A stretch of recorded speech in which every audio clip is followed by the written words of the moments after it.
जनाब आसिफ रशीद आपको बताएंगे कि ग्लेशियर्स का हाल क्या है और पार्लियामेंट्री पैनल ने इन ग्लेशियर्स को लेकर क्या कुछ बात रखी है सामने। बिल्कुल, जम्मू कश्मीर और लद्दाख के अंदर भी माहौलियात के तवाज़ुन के बिगड़ने का खतरा कैसे मुसलसल बढ़ रहा है, इस पर जरा बात करते हैं और कैसे सैलाबी सूरत हाल आने वाले वक्त में बन सकती है अगर हालात ऐसे रहे और तवाज़ुन बिगड़ने के कितने जो मनफी नताइज हैं वो सामने आने के आसार भी आज से नजर आने लगे हैं। आपको याद होगा कि पिछले साल एक रिपोर्ट सामने आई थी जिसमें खुलासा किया गया था कि फ्लड्स जम्मू कश्मीर के अंदर बड़े पैमाने पर आते हैं, अचानक से फ्लैश फ्लड्स आना या फिर बादल फटना, इसमें भी माहौलियात को डायरेक्टली इनडायरेक्टली माहिरीन ने जोड़कर देखा था। लेकिन मौजूदा वक्त में क्या हुआ है, जम्मू कश्मीर और यूनियन टेरिटरी लद्दाख के अंदर भी इसी तरीके से मौजूदा वक्त में हालात और भी संगीन होते जा रहे हैं और सूरत हाल का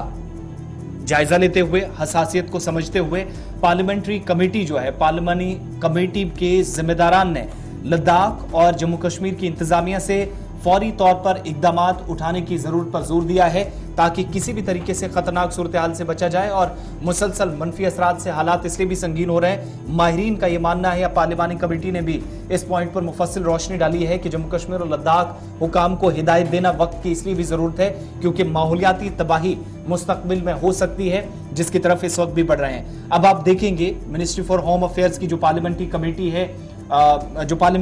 है, उसने मरकजी वजारत दाखिला से भी कहा है कि फौरी तौर पर इस तरह के इकदामात उठाए जाएं जहां पर ग्लेशियर्स के तहफ़्फ़ुज़ के लिए या ग्लेशियर्स जो आज के वक्त में बहुत तेजी से, जब आप हिमालयन रेंज को देखते हैं तो साइंसदानों के मुताबिक सिर्फ 1 साल पुरानी रिपोर्ट में यह पता चलता है सबसे तेजी के साथ किसी भी खित्ते के अंदर शदीद गर्मी की वजह से, बदलते मौसम की वजह से माहौलियाती तवाज़ुन अगर बिगड़ रहा है या जम्मू कश्मीर और लद्दाख ऐसे हिस्से हैं जहां पर ग्लेशियर तेजी के साथ पिघल रहे हैं, जिसका मतलब यह हुआ है कि आने वाले वक्त में और भी तबाही हो सकती है। अब इसके मनफी असरात क्या है, 2 तरह के।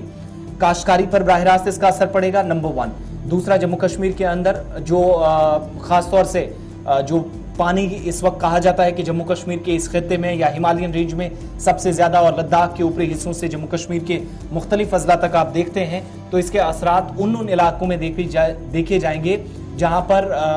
सबसे ज्यादा इस वक्त पानी है और पानी की वजह से ही लोग आसपास जो निज़ाम जिंदगी चलता है मामूल के मुताबिक सरगर्मियां होती हैं, कामकाज इस पर बहुत हद तक इन्हिसार करता है। लेकिन मौजूदा वक्त में अगर ये तबाही आगे और बढ़ती है और माहौलियाती तबाही को रोकने के लिए इकदाम ना किए गए तो शायद इससे भी खतरनाक सूरत हाल बन सकती है। कश्मीर ब्यूरो चीफ हिलाल हंजूरी हमारे साथ इसी खबर पर मजीद हैं। बहुत शुक्रिया हिलाल ज्वाइन करने के लिए। ये जो संगीन सूरत हाल बन रही है और अब मरकज की भी इस पर नजर है, लेकिन हुकूमती इदारों की नहीं है, उन तमाम लोगों की है जो जिम्मेदारी या इस हसासियत को समझते हैं कि कितनी खतरनाक सूरत हाल आने वाले 5-10 वर्षों के दौरान या आने वाले 15 वर्षों में हो सकती है। मौजूदा वक्त में कमेटी की तरफ से मजीद क्या कुछ रेफर किया गया है, मरकज के दायरा अख्तियार में क्या है और जम्मू कश्मीर और लद्दाख की इंतजामिया क्या कर सकती है कि जो ये माहौलियाती तवाज़ुन बिगड़ रहा है इसके फौरी तौर पर रोकने के लिए इकदाम किए जा सके, मुमकिन तौर पर क्या हो सकता है? देखिए आसिफ, आपको याद ही होगा कि तकरीबन 1-1.5 साल पहले जो centre for science and environment की कमेटी बनी थी जिसने बाकायदा तौर पर अपनी एक रिपोर्ट दी थी और जिसमें उन्होंने कहा था कि मुल्क के अंदर जो 39 ग्लेशियर्स हैं उसमें जम्मू कश्मीर के 10 ग्लेशियर्स भी शामिल हैं जो हाई रिस्क पे हैं। और हाई रिस्क पे कहते हैं कि यहाँ पर इन ग्लेशियर्स की जो मेल्टिंग है या इन ग्लेशियर्स का पिघलना वो इंतहाई हद दर्जे पर है और एक किसी भी वक्त डिजास्टर साबित हो सकता है। और इस हवाले से जो पार्लियामेंट्री कमेटी ने अब अपनी रिपोर्ट दी है उसमें उन्होंने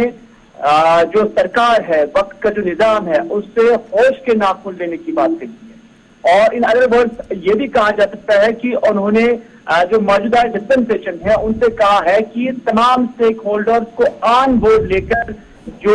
ये 10 के 10 ग्लेशियर जम्मू कश्मीर और लद्दाख के अंदर है जहां पर बड़ी तेजी के साथ जो ग्लोब हो रहा है, पहले हमें समझना होगा कि ग्लोब किससे कहते हैं। ये ग्लोब जो है ये दरअसल एक ऐसी झील होती है जो बर्फ की बनी हुई होती है, यानी इसकी दीवारें बर्फ की होती है, ग्लेशियर की होती है। और जब तापमान बढ़ जाता है, टेम्परेचर बढ़ जाता है तो इस ग्लेशियर के अंदर जो पानी होता है वो किसी दीवार से जो इस ग्लेशियर की बनी होती है या बर्फ की बनी होती है जो पिघल जाती है तो वहां से दरार हो जाती है और उसके बाद एक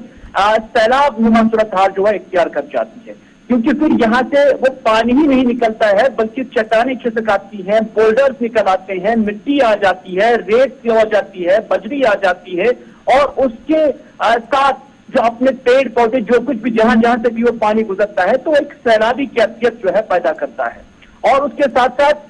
उससे खतरात न सिर्फ हमारे हाइड्रो इलेक्ट्रिक डैम्स को है बल्कि उससे एग्रीकल्चर सेक्टर को भी है, बल्कि उससे आने वाले रास्ते में जो मकानात आते हैं, जो ढांचे आते हैं, उसको भी नुकसान हो जाता है। और पार्लियामेंट्री कमेटी का कहना है कि आप इस पर वक्त आ चुका है कि आप इन डैम्स को यानी जो ग्लेशियर डैम्स बने हैं, जो ग्लोब बना हुआ है, उनको मॉनिटर किया जाए। और मॉनिटर करने के लिए क्या कुछ कहा गया है कि satellite based mountain hazard assessment and monitoring होनी चाहिए, जिसे हम MHAM कहते हैं। और उसके साथ साथ ये भी कहा गया है कि इस इलाके की मैपिंग हो जानी चाहिए कि अगर इसका नुकसान हो जाएगा, अगर ये बर्स्ट हो जाएगा, अगर इसमें दरार आ जाएगी तो पानी किस तरफ जा सकता है और कहां पर ज्यादा खतरात है। एक्सपर्ट्स को इन्वॉल्व करने की बात कही गई है। और साथ ही साथ ये भी कहा गया है कि सेंट्रल वाटर कमीशन जो है उनके साथ कोऑर्डिनेशन में रहकर जो आइंदा की हिकमत अमली है उससे तरतीब देना है, ये इन रिकमेंडेशन के अंदर पाया गया है। और साथ ही साथ NDRF से कहा गया है कि वो मुतहरिक रहे, क्योंकि किसी भी वक्त जम्मू कश्मीर के 10 ग्लेशियर के अंदर इस तरह का खुदा न खास्ता कोई वाक़ा हो सकता है कि जिससे ये डिजास्टर जो है साबित हो सकता है। क्योंकि दुनिया के अंदर अलग अलग कंट्रीज में हमने देखा कि हजारों लोग ऐसे एपिसोड से, ऐसे वाक़ात से जाम बहक भी हो गए हैं। और उन्हीं खदशात को यहाँ पर भी जाहिर किया गया है कि NDRF को मुतहरिक हो जाना चाहिए और उन्हें और इलाकों के अंदर बाज़ाब्ते मशक कर लेनी चाहिए, ताकि वहां अगर ऐसी कैफियत आ जाती है, ऐसी सूरत आ जाती है तो उस सूरत में शहर से आम लोगों को बचाया जा सकता है, आम लोगों तक रसाई की जा सकती है, आम लोगों तक खाना पीना जो है वो पहुंचाया जा सकता है। बहुत बहुत शुक्रिया तफसीलात फराहम करने के लिए। ये वो सारी सूरत हाल थी जब जो पार्लिमानी कमेटी के जिम्मेदारान के पास भी पहुंची और उन्होंने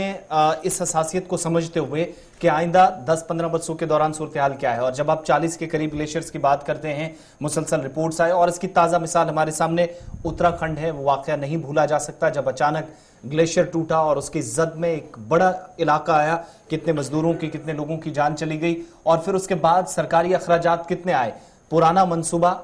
असल में तो नया था, लेकिन पुराना इसलिए क्योंकि वो मुकम्मल तौर तबाह हुआ। सबब क्या बना कि माहौलियाती तवाज़ुन इस इलाके के अंदर बढ़ता गया और सबसे खतरनाक सूरत हाल वहां बनी कि इन एरियाज के अंदर जहां जहां ग्लेशियर है, मुख्तलिफ हिस्सों में रिपोर्ट्स ये भी है कि वहां या करीबी हिस्सों के अंदर ऐसे मंसूबे भी सरकार ने हाथ में लिए हैं जिससे आने वाले वक्त में इनके टूटने का या रिस्क पर होने का खतरा या खदशा और भी बढ़ जाता है। हुकूमत ने सेंट्रल वाटर कमीशन और उसके साथ साथ satellite based mountain assessment group बना दिया है, जो ये असेसमेंट करेगा जी कि कहाँ कहाँ पर हमारे ग्लेशियर है, कहाँ पर कितना खतरा और क्या कुछ करने की जरूरत है। बढ़ते हैं जी आगे।